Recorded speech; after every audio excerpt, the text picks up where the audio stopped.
नमस्कार दोस्तों, स्वागत है आपका जीके लाइव पाठशाला में। यूपी त्रिपल पीटी 2025 के लिए घटना चक्र की 2 सीरीज में यह आपका चौथा प्रैक्टिस सेट है। इससे पहले 3 सेट न देखे हो तो जाकर जरूर देखिए, बहुत अच्छी प्रैक्टिस सेट है। इससे बारे सारे क्वेश्चन आपके पेपर में सीधे तौर पे मिलने वाले हैं। चलिए शुरुआत करते हैं चौथे प्रैक्टिस सेट की। जो भी लोग नए जुड़े हैं प्लीज आप लोग वीडियो को लाइक करिएगा, चैनल को जरूर सब्सक्राइब कीजिएगा। पहला क्वेश्चन इसमें दिया गया है, प्रकाश की तरंग दैर्घ्य को मापने की इकाई क्या होती है? जवाब है आपका एंगस्ट्रॉम होती है। बी ऑप्शन यहाँ से क्या होती है? एंगस्ट्रॉम होती है। अगला प्रश्न है, प्लास्टर ऑफ पेरिस का रासायनिक नाम क्या है?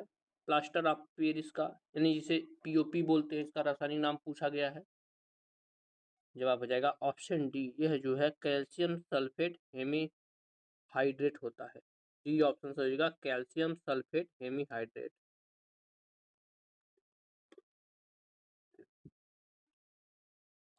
नेक्स्ट क्वेश्चन है, किस अंगक को कोशिका का डाकघर कहा जाता है? जवाब हो जाएगा गाल्जी काय को जो है कोशिका का डाकघर कहा जाता है। बी ऑप्शन हो जाएगा। चौथा प्रश्न है, कौन सा रोग आहार में प्रोटीन की कमी से होता है? यानी हम खाना खाते हैं उसमें प्रोटीन की मात्रा की कमी हो जाती है, तो कौन सा रोग होने की संभावना होती है? तो जो है क्वासियोरक होता है। ठीक है ना, डी ऑप्शन यहाँ से सही हो जाएगा। नेक्स्ट क्वेश्चन दिया गया है, फलों में पाए जाने वाले घुलनशील फाइबरों में कौन सा खाना पकाने और बेकिंग में एक थिकरन के रूप में प्रयोग किया जाता है? जवाब हो जाएगा यह जो है पेक्टिन प्रयोग किया जाता है। बी ऑप्शन से होगा पेक्टिन। नेक्स्ट क्वेश्चन दिया गया है, एक मुलाकात कहानी के कथाकार कौन है? एक मुलाकात, जवाब हो जाएगा ये है आपके उषा राजे सक्सेना। ए ऑप्शन से जो है क्या उषा राजे सक्सेना जी है, ए ऑप्शन बन जाएगा। नेक्स्ट क्वेश्चन दिया गया, अमित और अमित, ध्यान देखिए अमित और अमित शब्द युग्म का सही अर्थ आपको बताना है। तो हो जाएगा अमित मतलब होता है बहुत और अमित मतलब होता है सत्य। आप यहाँ से डी ऑप्शन सही होगा। 13वां प्रश्न है, 8 कनौजिया 9 चूल्हे, लोकोक्ति का अर्थ बताना है। 8 कनौजिया 9 चूल्हे, और यह यूपी त्रिपल में प्रश्न पूछा भी गया है।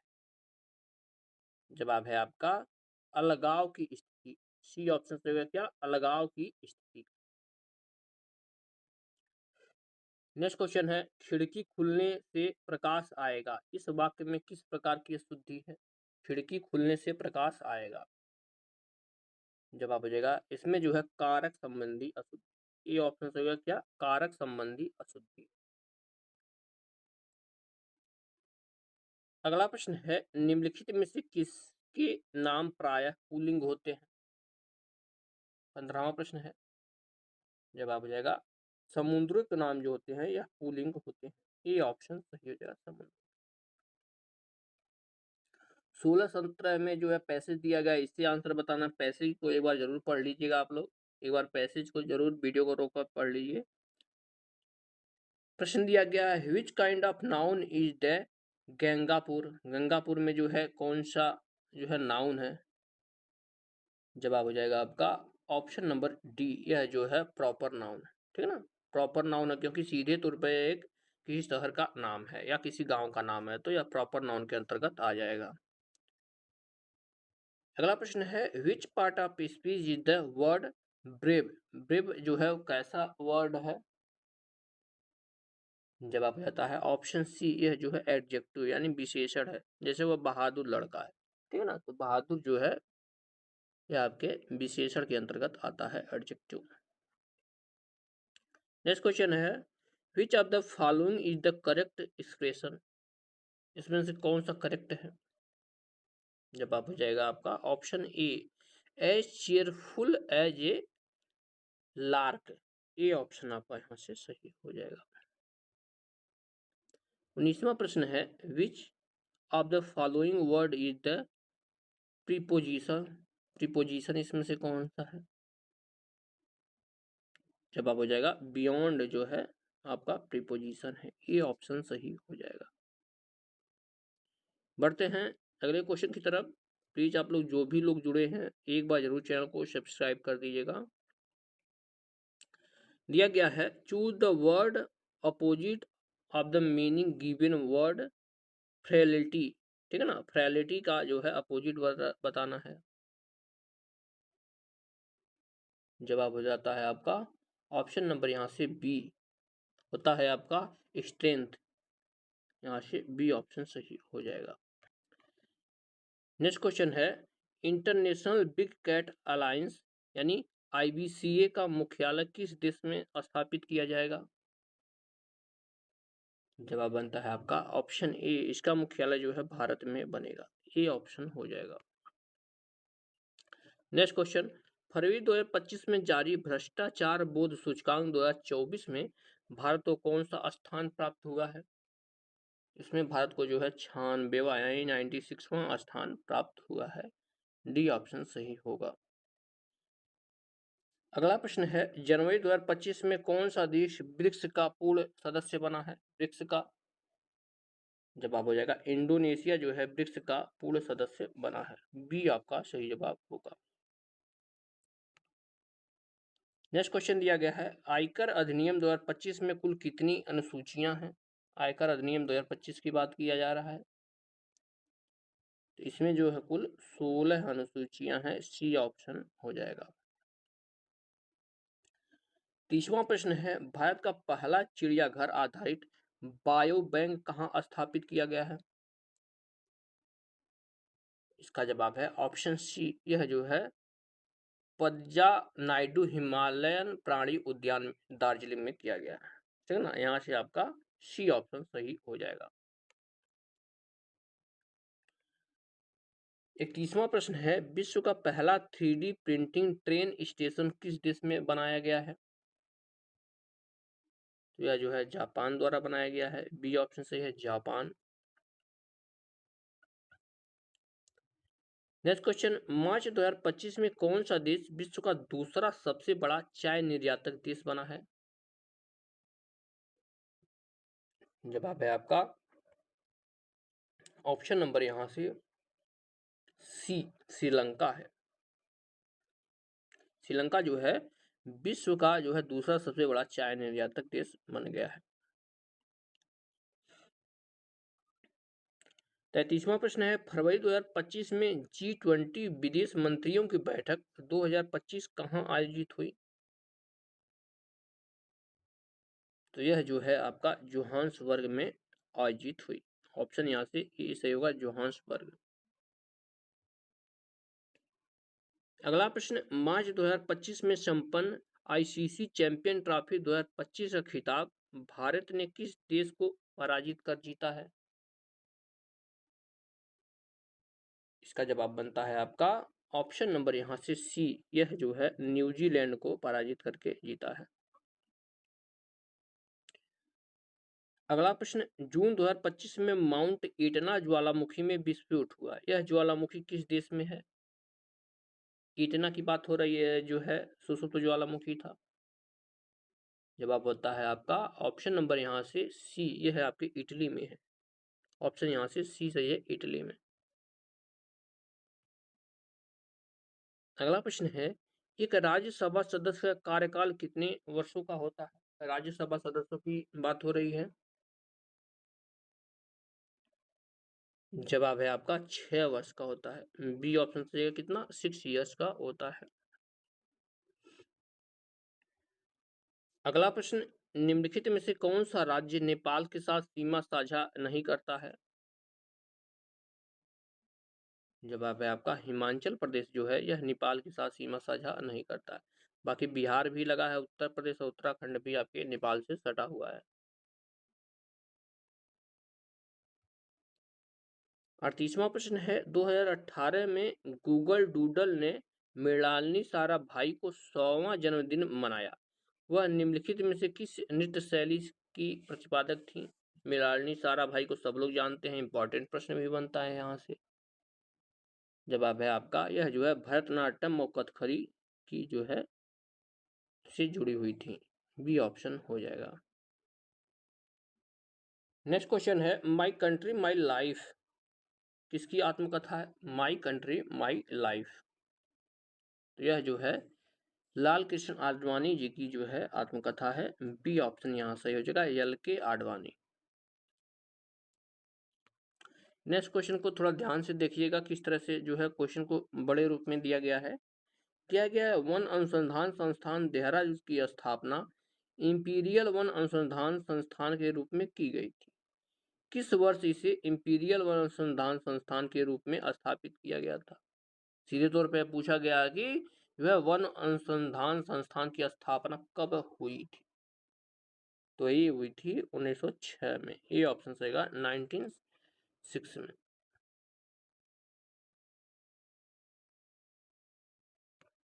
अगला प्रश्न है अंतर्राष्ट्रीय अहिंसा दिवस कब मनाया जाता है?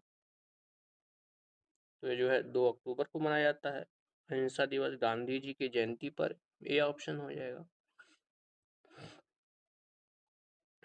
अगला प्रश्न निम्न में से कौन सा भारत और विश्व का एकमात्र तैरता हुआ राष्ट्रीय उद्यान है? जवाब हो जाएगा कीबुल लामजाओ राष्ट्रीय उद्यान जो है एकमात्र तैरता हुआ राष्ट्रीय उद्यान है। ऑप्शन यहाँ से आपका सी से होगा, केबुल लामजाओ राष्ट्रीय उद्यान। कमेंट में आप लोग एक बार जरूर बताइएगा कि यह किस राज्य में स्थित है, ये भी प्रश्न बार बार पूछा जाता है। नेक्स्ट क्वेश्चन यूरोपीय आर्थिक समुदाय का मुख्यालय कहाँ है? यूरोपीय आर्थिक समुदाय, जवाब हो जाएगा यह जो है ब्रुसेल्स में है। ब्रुसेल्स बेल्जियम के ब्रुसेल्स में। ये ऑप्शन सही हो जाएगा। नेक्स्ट क्वेश्चन है निम्नलिखित में से कौन सा सुमेलित नहीं है? 44, जवाब हो जाता है आपका ऑप्शन बी बर्लिन जो है जर्मनी में नहीं है। ठीक है ना, यहाँ से आपका बर्लिन जो है जर्मनी की राजधानी नहीं है। ठीक है ना, है तो जर्मनी में ही बर्लिन, लेकिन वहाँ की राजधानी नहीं है। अगला प्रश्न दिया गया है जो है नीचे गए कूट का प्रयोग करके आपको आंसर देने हैं। एक तरफ जो है राज्य दिया गया है, दूसरी तरफ वहाँ की कुछ जो है पहाड़ी क्षेत्र दिए गए हैं कि उसी राज्य में है कि नहीं है, तो देख लेते हैं। हिमाचल प्रदेश की अगर हम बात करते हैं तो यहाँ पर जो है किलोंग है। हिमाचल प्रदेश जो है किलोंग है। उत्तराखंड की बात करते हैं तो यहाँ पर ऊटी है। ऊटी है हिल एरिया। कर्नाटक की बात करते हैं तो यहाँ पर जो है चिकमंगलूर है। और तमिलनाडु में जो है औली है। इस तरह से मिला देंगे तो आपका यहाँ से आपका बी ऑप्शन सही हो जाएगा। बी ऑप्शन सही हो जाएगा। आगे आते हैं, देख लीजिएगा इस प्रश्न को जो है 46 से 50 तक गद्यांश दिया गया है, तो गद्यांश को एक बार जरूर पढ़ लीजिएगा। वीडियो को रोक कर एक बार गद्यांश को पढ़ लीजिएगा, उसके बाद इसके आंसर दीजिएगा। देख लीजिए एक बार गद्यांश को जरूर देख लीजिएगा। इस पे पहला प्रश्न बनता है 46 नंबर का प्रश्न है आपका, बड़े बड़े देश आधुनिक विनाशकारी शस्त्र क्यों बना रहे हैं, यह पूछा गया है। जवाब हो जाएगा परस्पर भय के कारण, यानी एक दूसरे के डर के कारण जो है ऐसा कर रहे हैं। नेक्स्ट क्वेश्चन है आधुनिक युद्ध भयंकर व विनाशकारी होते हैं, क्यों ऐसा होता है? इसका जवाब है ऑप्शन बी, अधिकांश जनता और उसकी समझ नष्ट हो जाती है। यहाँ से बी ऑप्शन सही हो जाएगा। नेक्स्ट क्वेश्चन है इस गद्यांश का मूल कथ्य क्या है, यानी इस गद्यांश से क्या निष्कर्ष निकलता है? जवाब है आपका निशस्त्रीकरण और विश्व शांति, यानी जो है शस्त्रों को जो है प्रयोग न किया जाए और विश्व में शांति लाया जाए। ये ऑप्शन बन जाएगा। अगला प्रश्न है भयंकर विनाशकारी आधुनिक शस्त्रों को बनाने की प्रेरणा किसने दी? इसका जवाब है आपका ऑप्शन नंबर यहाँ से सी, यह जो है जापान ने के विनाश ने दी। जापान के विनाश ने, सबने देखा कि जो है हिरोशिमा और नागासाकी पर जो है परमाणु बम गिराए जाने पर वहां की स्थिति कैसे हुई। नेक्स्ट क्वेश्चन है एटम बम के अपार शक्ति का प्रथम अनुभव कैसे हुआ? ठीक है ना, एटम बम के अपार शक्ति का प्रथम अनुभव कैसे हुआ? इसका जवाब है ऑप्शन बी, जापान की अजय शक्ति से पराजय। यानी जापान जो है द्वितीय विश्व युद्ध में एकदम जीतने के कगार पे था, वह सबको हराता चला गया था, लेकिन अमेरिका ने जब इस पे परमाणु बम गिरा दिया तो इन्होंने अपना हथियार डाल दिया था। 51 से 55 तक एक गद्यांश और है, दूसरा गद्यांश, इसको भी एक बार पढ़ लीजिएगा जरूर स्क्रॉल करके। वीडियो को रोक कर एक बार गद्यांश को जरूर आप लोग पढ़ लीजिएगा, ठीक है ना। अब इसके प्रश्न देखते हैं। पहला दिया गया है 51 नंबर का, गद्यांश का उचित शीर्षक क्या हो सकता है? जवाब है आपका श्रम की आवश्यकता। ये ऑप्शन सही है क्या? श्रम की आवश्यकता। नेक्स्ट क्वेश्चन है, समस्त का पर्यायवाची शब्द क्या है? समस्त का जवाब हो जाएगा, समस्त मतलब होता है संपूर्ण। ये ऑप्शन सही है क्या? संपूर्ण। अगला प्रश्न है, महात्मा गांधी का समस्त जीवन दर्शन श्रम सापेक्ष था, आशय स्पष्ट कीजिए। यानी श्रम सापेक्ष का आशय बताना है। जवाब इसका बन जाएगा आपका option number D, Mahatma Gandhi विचार की अपेक्षा श्रम को महत्व देते थे। यहां से आपका डी ऑप्शन सही होगा। अगला प्रश्न है, गद्यांश के आधार पर चोर की परिभाषा क्या है? जवाब है आपका ऑप्शन सी, बिना श्रम भोजन करना जो है भी चोरी कहलाता है। सी ऑप्शन सही हो जाएगा। नेक्स्ट क्वेश्चन है, महात्मा गांधी जी पापी किसे मानते थे? जवाब बनता है ऑप्शन डी, श्रम न करने वाले को जो है ये पापी मानते थे। ग्राफ तालिका के क्वेश्चन को हम लोग ने स्किप किया है, उसकी जो है नेक्स्ट टेलीग्राम चैनल पर पूरा का पूरा पीडीएफ मिल जाएगा, यहाँ से आप उसको कवर कर लेंगे। टेलीग्राम का लिंक आपके डिस्क्रिप्शन बॉक्स में दिया गया है, वहाँ से आप टेलीग्राम को चैनल पर जरूर जुड़ जाएगा।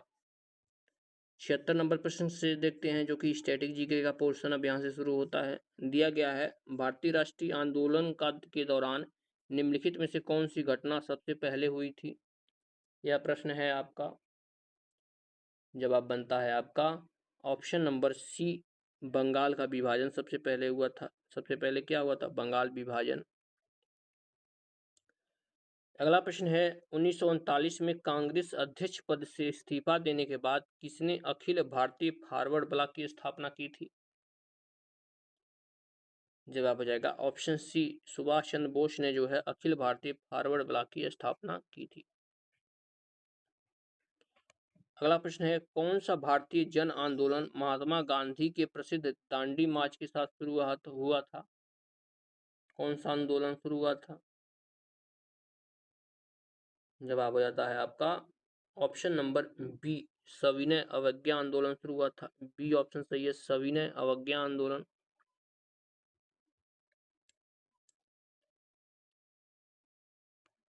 अगला प्रश्न है, महात्मा गांधी ने अखिल भारतीय हरिजन सेवक संघ की स्थापना कब की थी? जवाब हो जाएगा ऑप्शन नंबर सी, 1932 में किया था इन्होंने हरिजन सेवक संघ की स्थापना। अगला प्रश्न है, भारतीय राष्ट्रीय कांग्रेस के निम्नलिखित में से किस अधिवेशन में दादा भाई नौरोजी अध्यक्ष बने थे? जवाब हो जाता है आपका ऑप्शन ए, कलकत्ता अधिवेशन 1886 में बने थे। ये ऑप्शन सही हो जाएगा।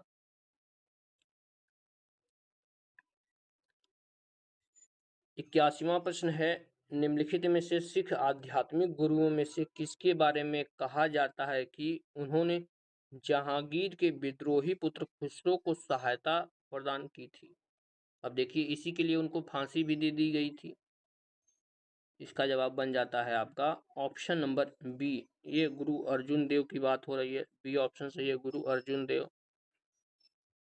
नेक्स्ट क्वेश्चन है, शेर शाह सूरी द्वारा जारी किया गया चांदी का सिक्का क्या कहलाता था? तो यह जो है आपका रुपया कहलाता था। तो भारत में रुपये का चलन सबसे पहले शेर शाह सूरी ने ही शुरू किया था। ये भी प्रश्न कई बार पूछा गया है। अगला प्रश्न है, दिल्ली पहली बार किसके शासनकाल के दौरान एक राज्य की राजधानी बनी थी? दिल्ली जवाब हो जाएगा आपका ऑप्शन नंबर यहाँ से सी, तोमर राजपूत के समय में बनी थी। तो कहा जाता है कि दिल्ली की स्थापना जो है अनंगपाल तोमर ने किया था। तो तोमर राजपूत वंश के समय में बनी थी। अगला प्रश्न, पाल वंश के धर्मपाल को निम्नलिखित में से किस राष्ट्रकूट शासक ने पराजित किया था? धर्मपाल की बात हो रही है। जवाब हो जाएगा आपका ध्रुव ने पराजित किया था। 84 का जवाब हो जाएगा ऑप्शन डी, ध्रुव ने पराजित किया था। अगला प्रश्न है, निम्नलिखित में से कौन सी धातु हड़प्पा सभ्यता में नहीं पाई गई थी? जवाब हो जाता है आपका ऑप्शन नंबर यहाँ से डी, लोहा। लोहा जो है उत्तर वैदिक काल में प्राप्त हुआ था। यहाँ से आपका डी ऑप्शन सही है, लोहा। नेक्स्ट क्वेश्चन है, कौन सा महाद्वीप विश्व का आधे से अधिक टिन का उत्पादन करता है? जवाब हो जाएगा एशिया महाद्वीप में सबसे ज्यादा टिन का उत्पादन होता है। डी आपका सही जवाब हो जाएगा। अगला प्रश्न है, फ्रांस और स्पेन की सीमा पर कौन सा पर्वत शिखर स्थित है? जवाब है यहाँ पर जो है पिरेनीज पर्वत है, पिरेनीज पर्वत। बी ऑप्शन आपका बन जाएगा। नेक्स्ट क्वेश्चन, निम्नलिखित में से कौन सा कारक भारत की जलवायु को प्रभावित नहीं करता है? जवाब बनता है आपका ऑप्शन नंबर यहाँ से बी, देशांतर जो है कोई प्रभाव नहीं करता है। ऑप्शन यहाँ से बी सही हो जाएगा। अगला प्रश्न है, भारत की जनगणना 2011 के अनुसार भारत में पुरुष साक्षरता कितनी है? जवाब बनता है आपका ऑप्शन नंबर यहाँ से बी, 80.09% है पुरुष साक्षरता दर। बी ऑप्शन हो जाएगा। अगला प्रश्न है, भारत में लौह इस्पात उद्योगों का सर्वाधिक संकेंद्रण किस क्षेत्र में है? तो यह जो है छोटा नागपुर पठारी क्षेत्र में है। बी ऑप्शन सही है, छोटा नागपुर पठार में। अगला प्रश्न है, भारत की हरित क्रांति में किस प्रकार के बीजों ने एक अहम भूमिका निभाई थी? तो जो है उच्च उपज वाली बीजों ने अपनाई थी। ये ऑप्शन सही का उच्च उपज वाली किस्म ने। नेक्स्ट क्वेश्चन, निम्नलिखित में से कौन सा भारत में अनुसूचित सार्वजनिक क्षेत्र के बैंकों में से एक नहीं है? जवाब है बंधन बैंक नहीं है। सी ऑप्शन सही है, बंधन बैंक। अगला प्रश्न है, औद्योगिक लाइसेंसिंग 4 उद्योगों के लिए अनिवार्य है। निम्नलिखित में से कौन सा उद्योग उन 4 उद्योगों में से एक नहीं है? तो जो है इनमें कुटीर उद्योग नहीं है। ये ऑप्शन सही है, कुटीर उद्योग। नेक्स्ट क्वेश्चन है, निम्नलिखित में से कौन सा आरबीआई का मौद्रिक नीति साधन नहीं है? जो है सरकारी खर्च नहीं है। यहाँ से बी ऑप्शन सही है, सरकारी खर्च। 95 नंबर प्रश्न को देखते हैं। इसमें दिया गया है, जीएसटी बिल में कितने टैक्स स्लैब वर्गीकृत हैं? जवाब हो जाएगा इसमें कुल जो है 4 प्रकार के टैक्स होते हैं। 4 प्रकार के। सी ऑप्शन हो जाएगा। नेक्स्ट क्वेश्चन है, द्वितीय प्रशासनिक सुधार आयोग की कौन सी रिपोर्ट पंचायती राज की सिफारिशों से संबंधित है? जवाब हो जाएगा छठी है, छठी रिपोर्ट है। यहाँ से सी ऑप्शन सही है, छठी। नेक्स्ट क्वेश्चन है, सर्वोच्च न्यायालय की सहायक शक्तियों के लिए प्रावधान निम्नलिखित में से कौन कर सकता है? तो यह जो है भारत की संसद कर सकती है। ए ऑप्शन सही है, भारत की संसद। अगला प्रश्न है, भारतीय संविधान का कौन सा अनुच्छेद 51A से लागू हुआ? यानी 51A अनुच्छेद जो है कब लागू हुआ यह पूछा गया है।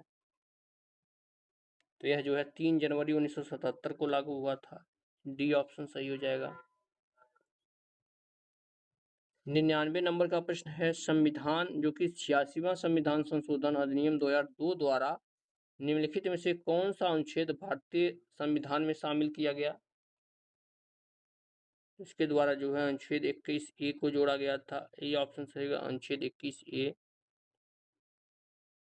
और इस प्रैक्टिस सेट का लास्ट क्वेश्चन है, निम्नलिखित में से किस संवैधानिक संशोधन अधिनियम के द्वारा एक ही व्यक्ति को दो से अधिक राज्यों का राज्यपाल नियुक्त किया जा सकता है? जवाब हो जाएगा, यह जो है 7वां संविधान संशोधन अधिनियम के द्वारा ऐसा किया गया था। डी ऑप्शन हो जाएगा। तो इस तरह से हमने जो है 4 प्रैक्टिस सेट पूरा कर लिए हैं। अगर ये वीडियो पसंद आई हो तो आप लोग लाइक जरूर करिएगा और चैनल को जरूर सब्सक्राइब कीजिएगा। मिलते हैं नेक्स्ट लेक्चर में, तब तक के लिए धन्यवाद।